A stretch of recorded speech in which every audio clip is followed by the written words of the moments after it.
So the dependence in the coal has to be there for some time. So that is why we have kept our net zero target as not 2050 like many developed countries, but 2070. So financing of the energy transition, again, because our demands are huge, our huge capacities have to be added, huge transmission capacity has to be added. So a lot of role will have to be played by the private sector because the government resources are limited. One, the private sector is going to play a huge role. So we have to have a conducive policy and the regulatory framework, and there has to be regulatory and policy certainty that a private player comes, he invests, he is certain that he will get some money and some return from the money he is investing.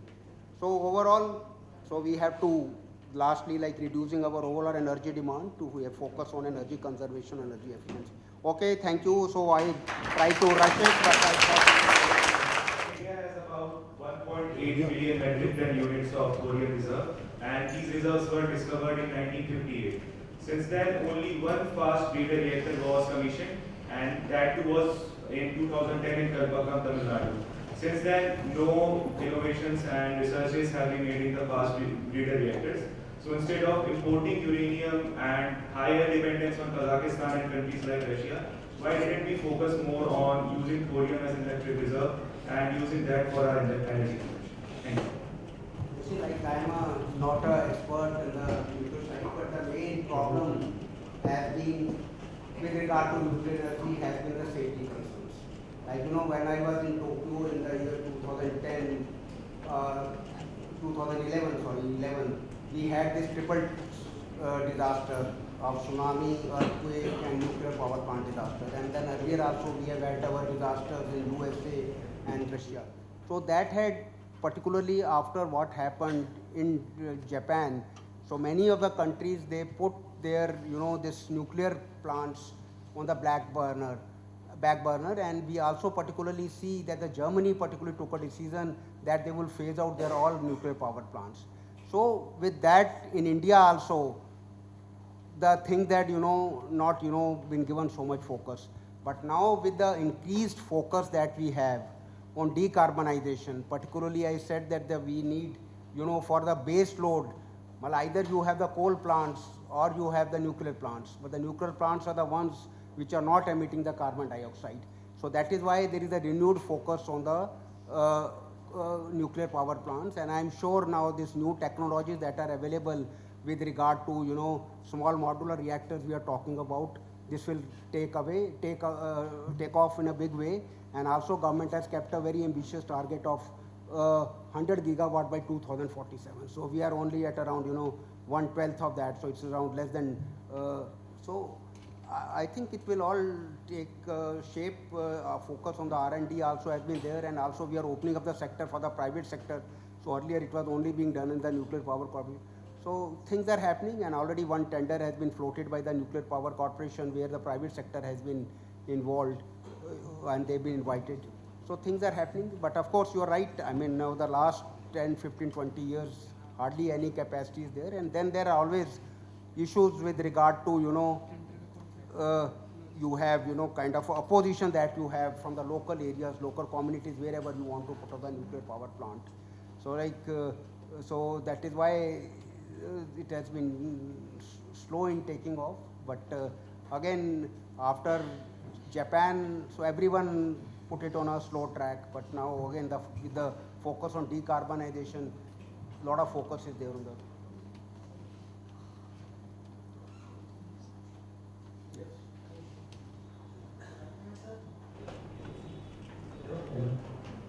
Good afternoon, sir.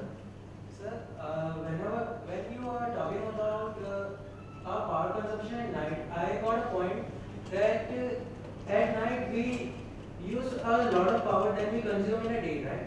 So there is a point that look at this room. This room is made up of concrete basically, and the windows, they are so large that they trap a greenhouse gases here. So as you can see, the most of the architecture that we use here is basically derived from the Western world. I'm not against it by any means, but we need to think about that by these measures that we so rely on our Western architecture that we don't even try to understand that what's the need of it here. when I researched it quite a long time ago, why there was a concrete that we use as a basic building block for our buildings, I came up with that it basically because it traps a lot of heat and the windows panel as well. So in Western society, it is a great way to isolate your room, your places with from the cold. If you can understand. So you are But basically talking about how you can save energy in the buildings. no, That is- sir, I have a greater point. I'm just giving you an analogy about that. So with that, you can see that here is not feasible by any means, but we are using it without any consideration about it. And my basic point is, Your point is usually well taken, and firstly, the Bureau of Energy Efficiency, they have already come out with the building code which is for the green buildings, and that is being adopted by the different municipalities, and the buildings are being asked, sorry, I mean so these codes are being adopted and we are having this green buildings. And secondly, so a lot of research is taking place with regard to having more green and sustainable buildings using more local material which is more suitable for our climatic conditions.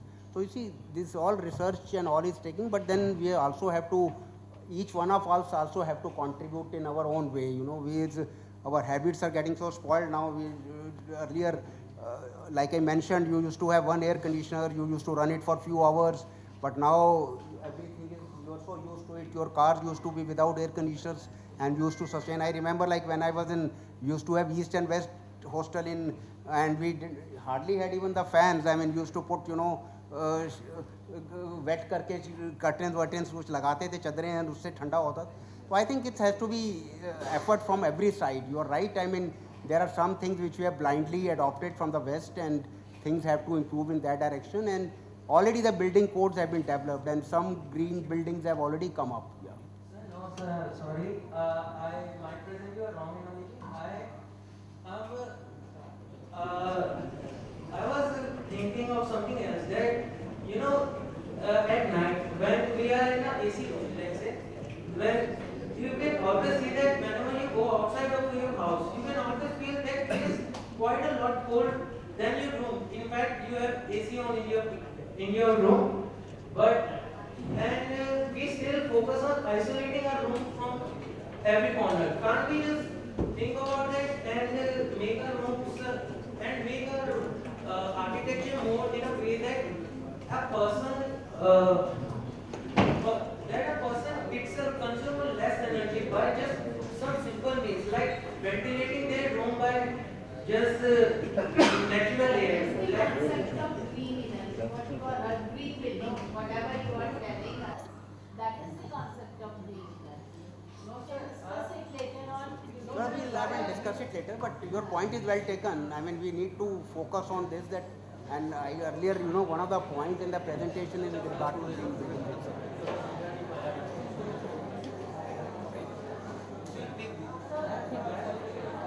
Yeah, pass on the mic to him. Respected sir, I have a question. Could you please state the reasons that why regulated tariff power plants of the government have more ROE than non-regulated or other sectors? So the regulated projects have more ROE than non-regulated or other sectors. So why is that?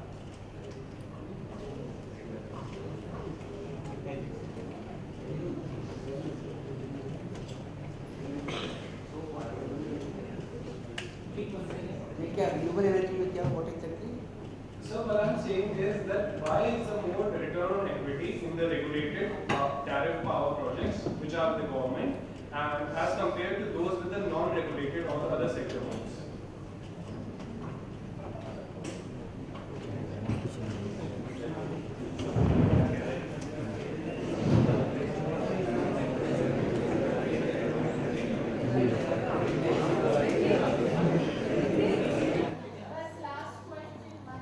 One last question. No, I mean, you see, firstly, you are talking about the revenues. You see, there are two ways in which the tariff is determined.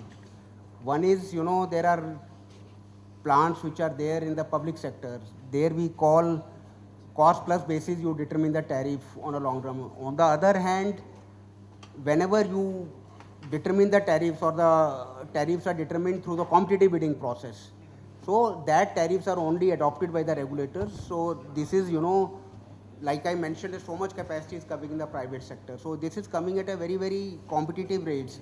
So actually the tariffs that are coming are between 2.5 to 2.7 per unit over a period of 25 years, which are very competitive, and in fact they are more competitive than even the thermal power plant. So, and this tariff used to be at one time 8 rupees, 9 rupees per unit, so which has come down to 2. So the way the India has opened up the sector and the competition has taken place, so tariffs have really come down in India, and that is why the renewable energy has taken off in India. And of course, like we are quite endowed, particularly with regard to the solar energy, and that is why I mentioned that we are now the third largest solar plus wind producer in the world, and we just took over the Germany. So the tariffs are very, very competitive. It's only is that because anyway the tariffs are determined through a competitive process, so we are only adopting it. Second last question.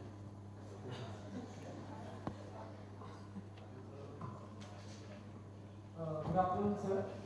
So as you said that we need to build stronger frameworks, economic frameworks for the power system generation and transmission systems in India. Right. So on the one hand, the CERC and SERC have been increasing transmission charges manifold, with a proposal being put forward to the committee this last month by the WIPA, the Wind Energy Producing India. But on the other hand, the government is also promoting and signing off proposals for renewable energy and all other sources. So why is that? So again, like first part is clear. Second, what exactly you want to ask? So थोड़ा mic को patch नीचे रखो थोड़ा सा, हाँ हल्का. if on one hand the government is increasing the transmission charges for transmission systems, which is actually a disincentive to the private producers, why is the government on the other hand also signing off the proposals? Yeah, okay. So I get your question. So you see, this issue of whether the transmission charges should be exempted or not for the renewable energy sector is something which is in the area of debate. So that at present it was mentioned that all the renewable energy projects that come up before March 2025, they will be exempted from the transmission charges. But now as the overall the cost of production of the renewable energy is coming down, so this is been a lot of rethinking going on, and that is why even now it has not been extended. But of course the industry is demanding, because they say that this has been one of the important factor which has played a role in having so much renewable capacity in India. But still that final call has not been taken whether for solar and wind projects this thing should be extended further or not. So I don't know the latest. Till now it was that the projects which are installed before March 2025, so they will be given the transmission charge exemption. So this is under debate now. But for the new technologies, like we are now coming up with offshore wind projects. So this is something, which will be done in the sea, the wind power projects. So for them this concession is going to be there. It has already been notified, because that production cost is going to be quite high. So once you are going to have a wind power, wind turbines installed in the sea, so a lot of they are very, very capital intensive. To encourage that, this concession has been given. But for onshore wind and solar, it is being debated whether this should be extended or not. Okay. Faculty. Your chance is over. This side any questions, because we could not have any question from this speaker. From our colleagues. नहीं आप They may ask during the let some lady ask question. अभी हमारे they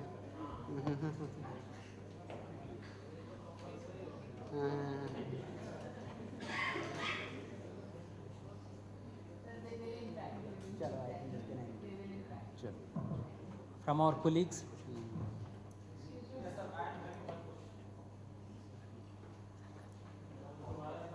नहीं faculty से नहीं आप पूछें sir. हाँ जी, मुख्तियार सिंह.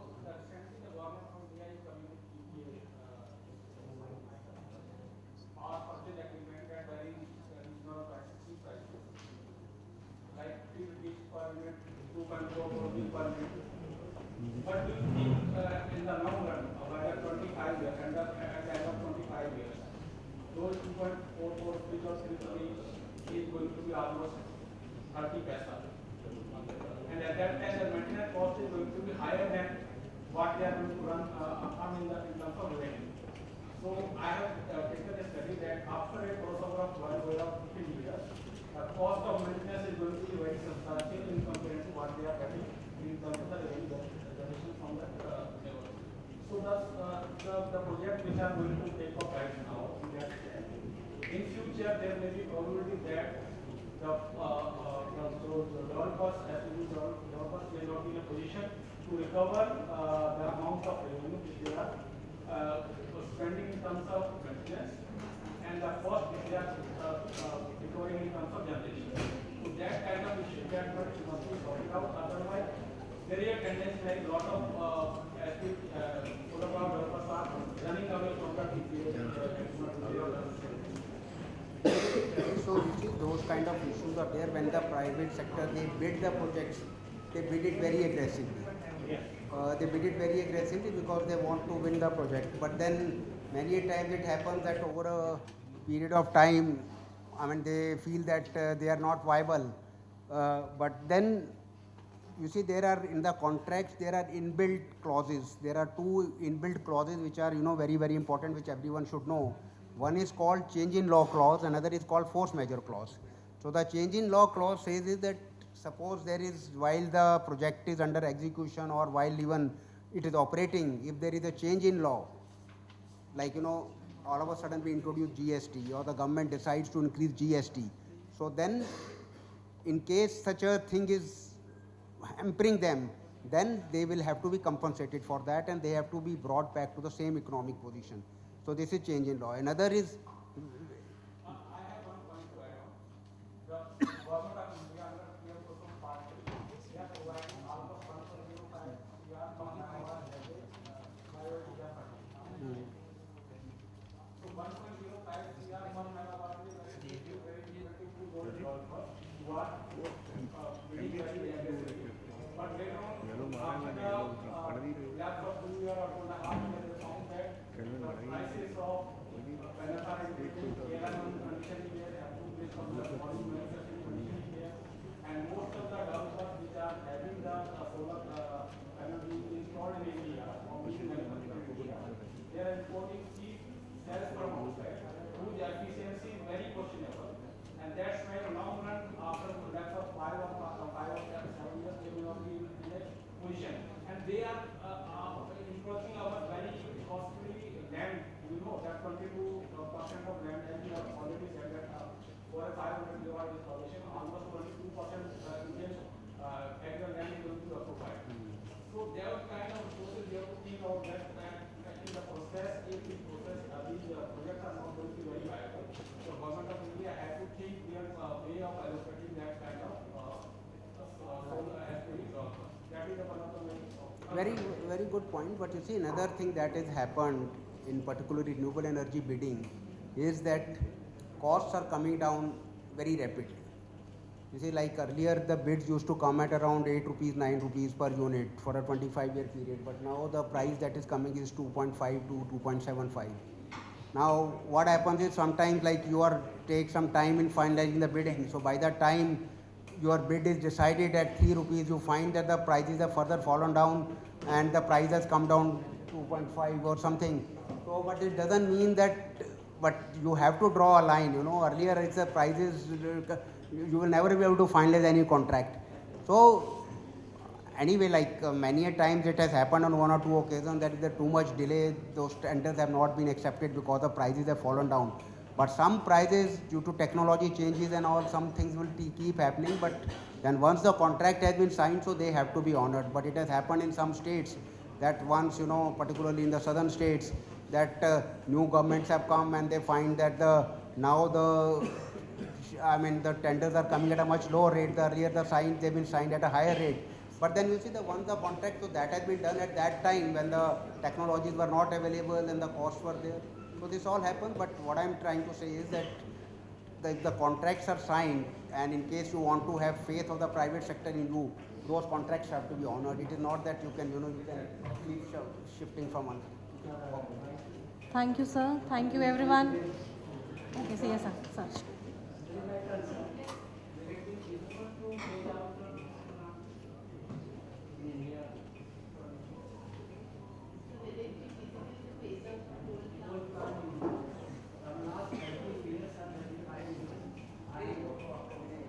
है कि देखिए 4-5-6 साल पहले जो सेंट्रल स्किटी अथॉरिटी के प्रोजेक्शन थे, at that time they were that they will require Domino's big laugh, they will talk a lot about it. But before that, सबको पता है कलाकृति क्या है? पता है सबको? सबको पता है अभिव्यक्ति क्या है?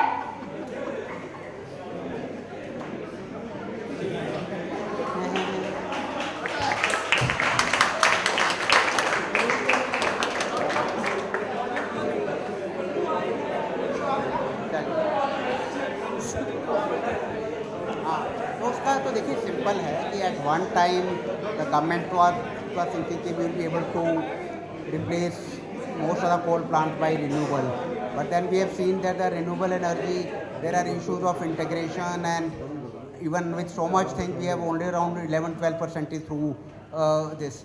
So, and ultimately it all depends upon how your demand is going to increase and how the technologies are going to develop.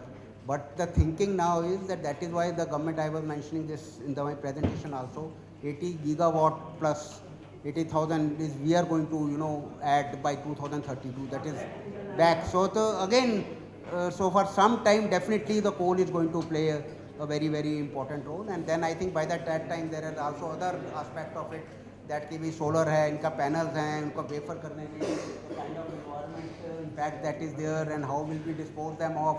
So all those issues will come. So these things keep happening. But at present, the thinking is that the coal is going to play an important role. At present, it's around 74%. Maybe it will reduce to around 50% or so, but it will have a significant role as far as the electricity generation is concerned in India. Thank you, sir. And thank you, everyone. As a token of our deep appreciation and respect, may I now again request Professor Madhusudan Singh, Registrar DTU, to felicitate Shri Arun Goyal.